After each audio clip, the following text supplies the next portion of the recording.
I mean, the public has a tendency to think that when they're not looking at you, you disappear. You know, they think you're television, and that when they turn it off, it's gone, you know, and it's not. Coming up, an expanded interview with Linda Ronstadt. Hello from New York. I'm Liz Wickersham. Welcome back, Lee. Thank you very much. I'm Lee Leonard, and this is Showbiz Today Live for Wednesday, February 24th, 1988.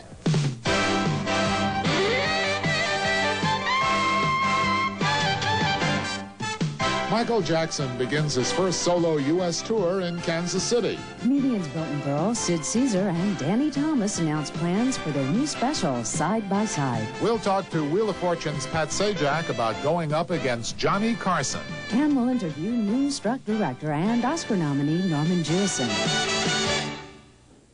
At the top of the showbiz headlines, by most accounts, the first United States concert of the Michael Jackson tour was a critical as well as a commercial success. The reclusive pop star performed before 17,000 fans last night in Kansas City. Doug Sudoff was there and files this report.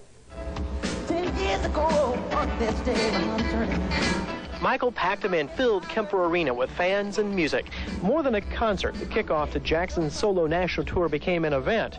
Fans showed up outside the arena an hour and a half before the doors opened. MTV, the cable TV music network, also showed up, as did probably the biggest boombox in town, courtesy a radio station.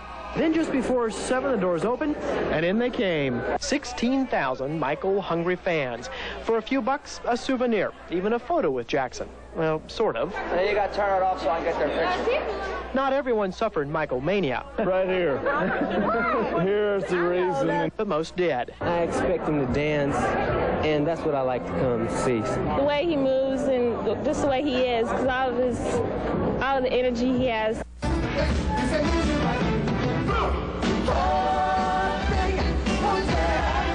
And this, the first of 2 Kansas City concerts, appeals to all ages. Well, I like his concerts and I like his music. Well, maybe a little older than the typical Michael Jackson. No, I just like him. I like the way he moves. I like the way he sings.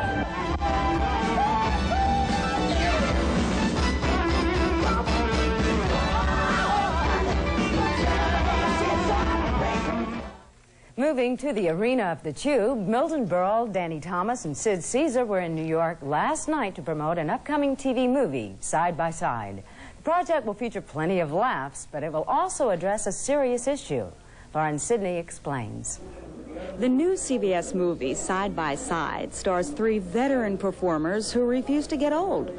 Were they typecast? Perhaps, said Milton Berle, Sid Casesar, and Danny Thomas during a press conference at the Friars Club to promote this bittersweet comedy.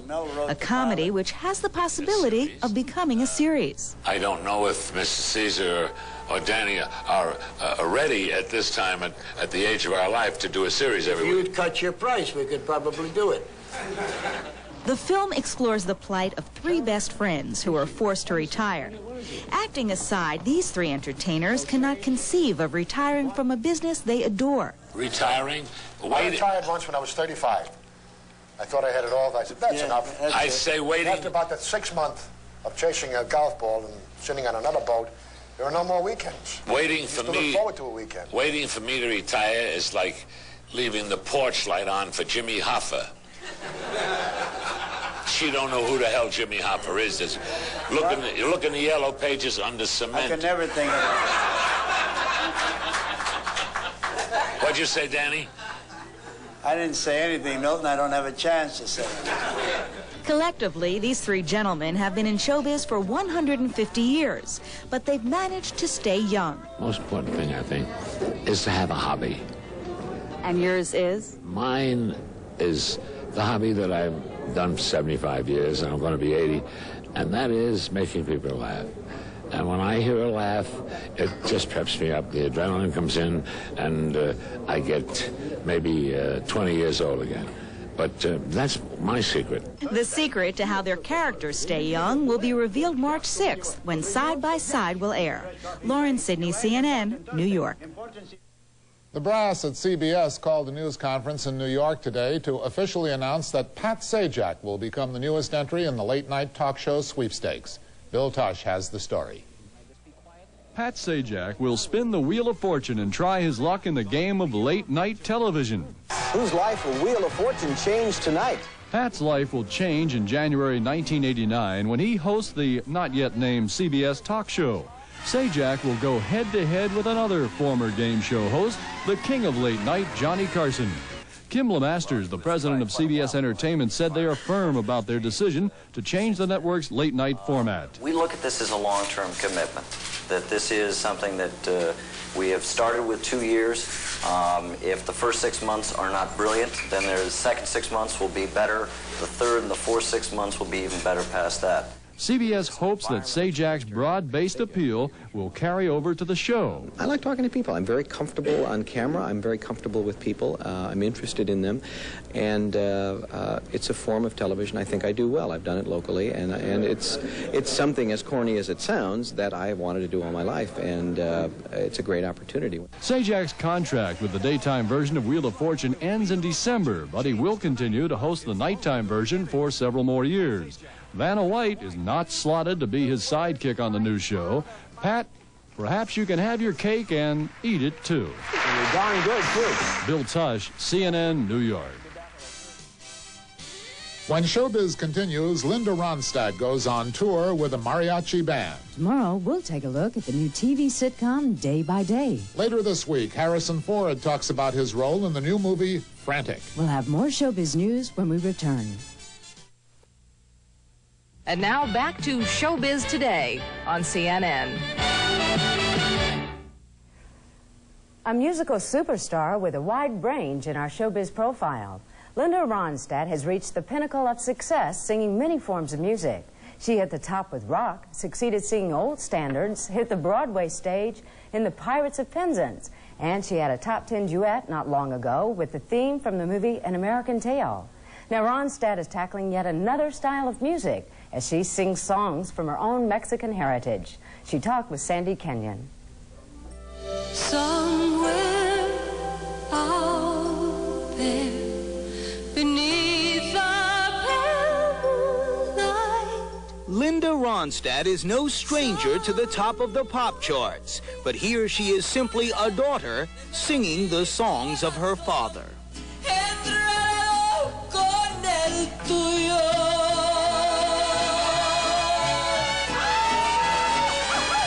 I'm doing it for myself. It's very personal reasons that I'm doing it. And I'm enjoying myself doing it. And if other people learn to enjoy it and discover something that they didn't know was there, that's wonderful.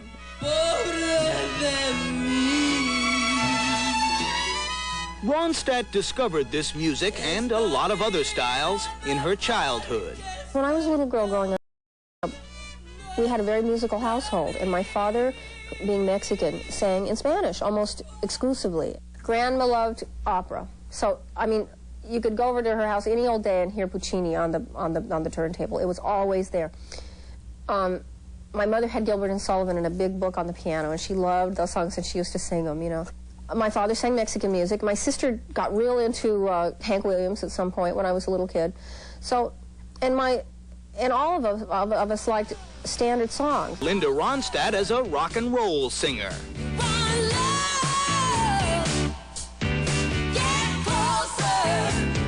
It was only when she got closer to her musical roots with veteran arranger Nelson Riddle that Linda Ronstadt began showing her public all she was capable of. I've got a crush on sweetie pie. With the Nelson material, I didn't have any ambitions for it other than to learn how to do it and to accomplish it as a record. That was hard enough, you know. And I hoped, I had modest ambitions for it. I really hoped that it would recoup its cost so that the record company wouldn't feel I was being totally self-indulgent, and so that I could make another one, you know, because if it pays for itself, then they give you the next budget. What's new? Probably I'm boring you. Not at all, said the public, which promptly bought millions of what was old. See, people keep saying to me, gee, this is such a departure for you. Well, it's not. It's just what I've always done. In fact, rock and roll was more of a departure for me stylistically than any of the other things that I've done that seemed to be a departure, that seemed to surprise people. What may surprise her fans is the singer's hesitation to perform in front of an audience.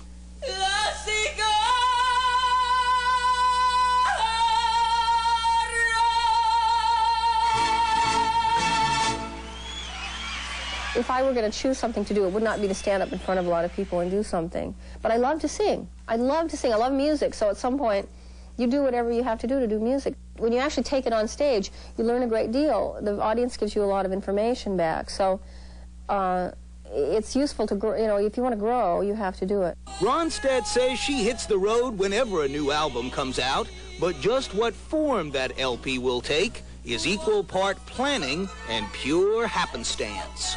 You think about doing things, you think about doing things, you think about doing them, and then at some point you just have to do them, you know. I mean, if you don't do them, they don't get done. So, I mean, I can only make so many records a year. And I mean, I was doing Pirates, I was working there, and I was, you know. I mean, you go from one project to the next, and when the people are around you that can help you do that, then you do that. You know, you have to get the support to do it, and I needed the musicians to help me. What helps is the star's wide vocal range that's even allowed her, on occasion, to sing light opera. I've always had that register. I always had that upper register. I just didn't use it in public. I mean, the public has a tendency to think that when they're not looking at you, you disappear. You know, they think you're television, and that when they turn it off, it's gone, you know, and it's not. See, I sing a lot of different kinds of music. I'm just always not standing on the stage when I'm doing it. So, and I listen to a lot of different kind of music. You know, my favorite music really to listen to is classical music or Irish music or Mexican music. I mean, I just don't do that in public. People say, what do you mean you're into that? I mean, I think they think I sit around and listen to my own records all the time, which I never do. With determination has come the extreme discipline necessary to master a variety of music, each form with its own distinct rhythms and melodies. But the seeds of it all were planted in the songs of her family.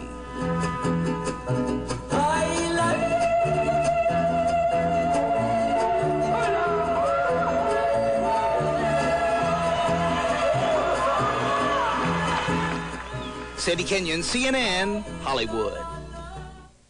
Staying with music, Supertramp, the supergroup of the 70s, has sold more than 35 million records in its time. Now the group is re-emerging with a new album called Free as a Bird. Cheryl Washington has the story.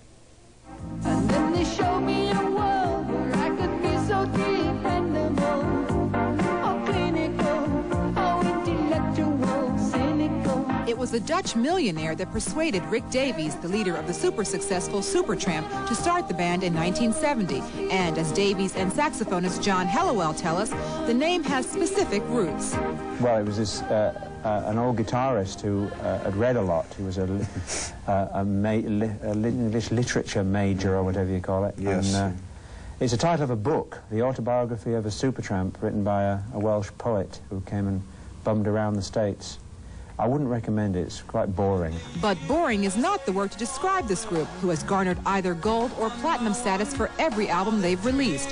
Hopes are just as high for their 10th album, Free as a Bird, heavily flavored with jazz and R&B. I had a kind of a double upbringing because of I liked to play drums when I was very young, and of course that gets you into the jazz end of things. And then I messed around with piano, and I got into the rock end, so there's this double thing happening. I'm trying to bring them together in some kind of way.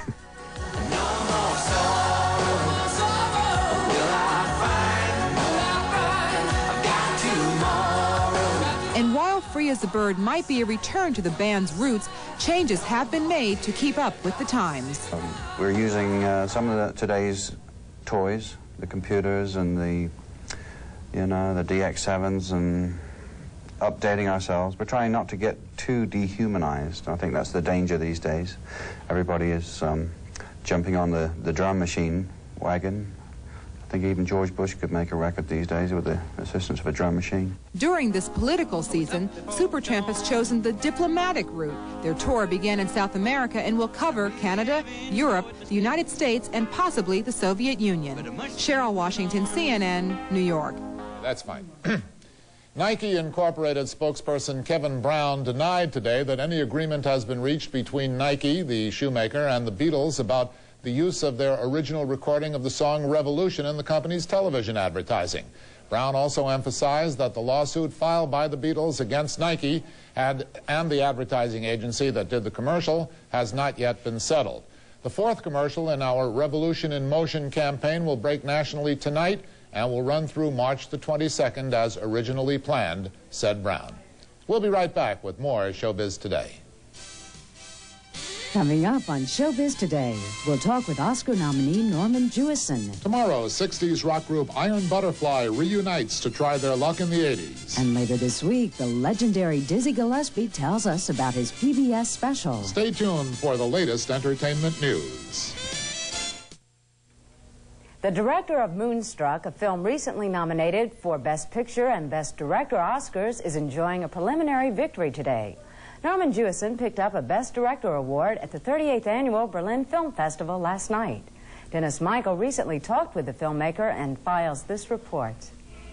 After two hard-edged dramas, Norman Jewison decided it was time for a change. After Soldier Story and Agnes of God, I was in the mood, frankly, to do a lighter piece. And this particular romantic comedy came along with great potential. The moon, the full moon, hanging over Manhattan, affecting all their lives.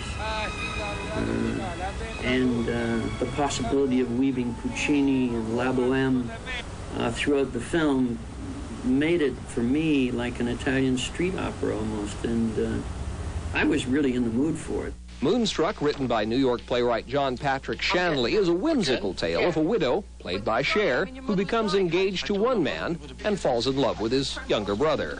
In working with the script and rehearsing Moonstruck's actors, a clear structure for the film became apparent to the director. I told them that they're all arias that these actors are singing.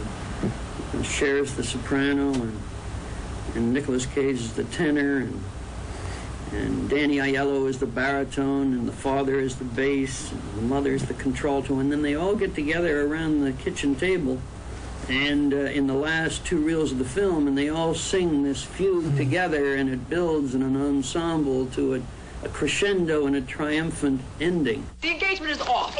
In time, you will see that this is the best thing. In time, you'll drop dead, and I'll come to your funeral in a red dress. It's really exciting for the filmmaker when you capture the imagination of the audience, and it's great to have a hit. Dennis Michael, CNN, Hollywood. Joanie Carter is at the Olympics this week, and although she won't be winning any medals, she does have an impressive record. It takes her only 3 minutes to paint a picture. Sherry Sylvester has the story. Artist Joanie Carter is in Calgary painting her impressions of the Winter Olympics. She doesn't carry brushes and palettes like most artists, but rather 900 pounds of computer equipment. This board just slots inside a PC and it turns it into a 16 million color painting system. And then I have a TBC and an encoder and a decoder and a tape deck and amplifiers and a video in camera and just a few things. And my suitcase. It's probably a lot easier to understand what she does than how she does it. And these are the images captured by Carter and her computer. Your heart sings and you say, oh, if I could only create that in a painting, and that's what it is. You never know what it's going to be. You really don't. She started painting the traditional way, but found the computer age not only gave her a whole new perspective, but an entree into live sports coverage. Carter's covered the baseball playoffs, the Kentucky Derby, several Super Bowls, and the Olympics, which she says are the most exciting and the most exhausting. In '84, I worked 19 hours a day for 17 days, so when it was over, they literally carried me out in a slab. I said I won my gold medal, I really did. Carter has been painting only about half a dozen years. Did you ever dream when you first started doing this that it would balloon into what you're doing now? Oh, yes, I did. You did? Yes, from the very first time I painted, I was extremely successful. I just picked up paints one day and painted some pictures of skiers and sold them the next day, and I said, this is it.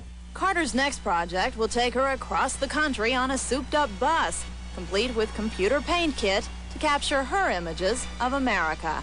Sherry Sylvester, CNN, Hollywood. And now back to Showbiz Today on CNN. Okay, folks, get ready. If you live in one of 25 selected cities, the MTV Museum of Unnatural History is coming. It's MTV's four-part, three-dimensional look at fashion, new music, technology, and rock and roll history. Admission will be free when the museum sets up at shopping malls around the country. Not surprisingly, many of the exhibits will feature products made by, you guessed, MTV sponsors. Liz? What did Jane Seymour, Mary Fran, Anita Baker, and Gladys Knight have in common? A Hollywood dress designer by the name of Margi Kent, whose gowns have been part of the glamour that is Hollywood for more than 10 years. Gloria Hillard has more. This is Margi Kent behind the scenes. Okay, let's just cut the front. Actually, Kent doesn't appear on stage or screen, but her dresses do, from award shows to music videos. On this day, Florence Henderson is doing some shopping. You know, I'm little, so I can't. You don't want too much. You don't want to be overpowered. Oh, yeah, that's great. Sometimes they just need something for that performance.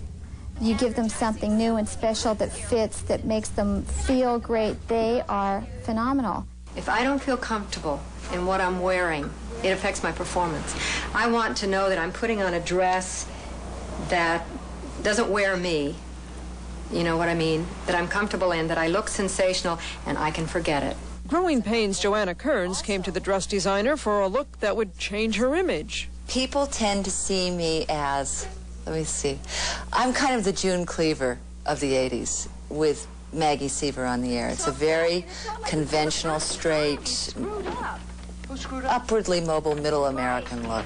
Sometimes they want to be funny. Sometimes they want to be remembered. You know, sometimes they just say, I have to wear vibrant blue and I don't care what it is. That's the color Kerns chose for her dress. Thank you. It's just amazing. I don't feel like June right now.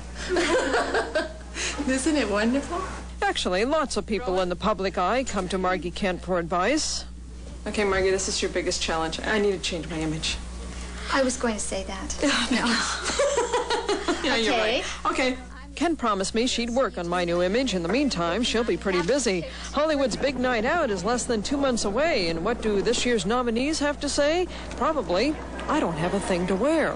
Gloria Hillard, CNN, Hollywood. And that's it for this edition of Showbiz Today. I'm Liz Wickersham. And I'm Lee Leonard. Hit it, Michael.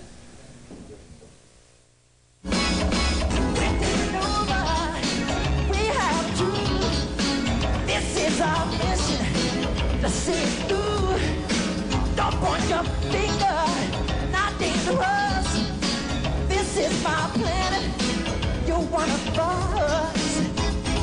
Just ahead on CNN, take a closer look at Pat Robertson's eye-opening statements on the campaign trail. Next, on Inside Politics 88.